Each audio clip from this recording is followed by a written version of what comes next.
Hey guys, so today is October 22. It's day 11 of our 30-day reverse declutter challenge at ang ide-declutter natin ngayon ay 20 items na lang. Pero ang dami pa rin.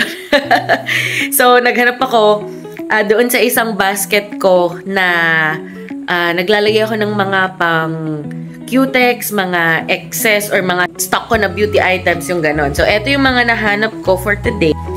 So we have etong box 1, 2, 3, 4, 5, 6, 7, 8, 9, 10, 11, 12, 13, 14, 15, 16, 17, 18, 19, 20, 21. So, sobra pa ng isang item and that's fine. Mas madami, mas masaya, di ba? Kasi mas madami tayong nade-declutter, mas mabilis na lumilinis, nagiging magaan yung feeling dito sa bahay. Alam nyo, ganun talaga yung feeling eh. Na kapag parang ang konti na lang ng gamit ninyo, hindi na kayo masyadong bothered sa stuff na meron kayo sa bahay ninyo. Yung parang, yun, magaan.